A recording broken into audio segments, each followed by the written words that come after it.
Президент Садыр Жапаров бүгүн 19 мартта Ирактан кайтарылган балдардын жашоо шарттарын жана аларга кандай жардам көрсөтүлүп жатканын көрүп келди. 16 мартта Мерим гуманитардык миссиясынын алкагында Ирактан кайтарылган 79 бала Чүй облусунун балдар борборлорунун бирине жеткирилген. Алардын ичинде 2 жаштан 18 жашка чейинки 38 эркек бала, 41 кыз бар. Борбордо балдар үчүн бардык шарттар камсыздалган. Аларга 4 мал тамак берилип турат. Ички иштер министрлигинин кызматкерлери күнү-түнү алардын коопсуздугун камсыз кылышат. Тийиштүү адистер аларды туугандарына өткөрүп бергенге чейин кайрадан коомго аралаштырып, кадимки жашоосуна кайтаруу боюнча реабилитациялоо курсунан өткөрүшүүдө. Мамлекет башчысы мекеменин имараты, жатакана бөлмөлөрү, ашканасы менен таанышты.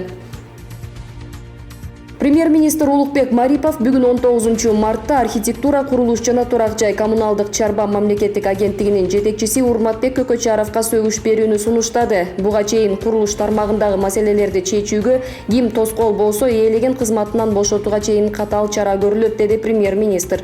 Ошондой эле Бишкек шаарынын вице-мэри Сагындык Улуу Азаматка сөгүш берип, Бишкек суу канал муниципалдык ишканасынын жетекчиси Сейдалиевдин, Бишкек шаарынын мэриясынын жер ресурстары башкармалыгынын башчысы Медет Бейшеналиевдин, курулуш жана жер пайдалануу башкармалыгынын жетекчиси Азамат Кадыровдун ээлеген кызмат ордуна ылайыктуулугун кароо сунушталды. Жаңы түзүлгөн жалпы билим берүүчү мектептин мамлекеттик билим берүү стандартында окуу жүктөмүн жана окуу планын кыскартуу сунушталууда. Бул тууралуу Кыргыз билим берүү академиясынын президенти Назира Дүйшеева билдирди. Анын айтымында окуу планын кыскартып, окуу жүктөмүн азайтуу сунушталып жатат. Максималдуу жана жумалык окуу жүктөмүнүн ортосундагы айырмачылык окуучунун өз алдынчалуулугун жана жөндөмдөрүн эске алуу менен келечектеги кесибин тандап алуусуна жана эмгек рыногунда талап кылынган кесиптерге жараша предметтерди тереңдетип окуу жана профилдик окутуу каралат.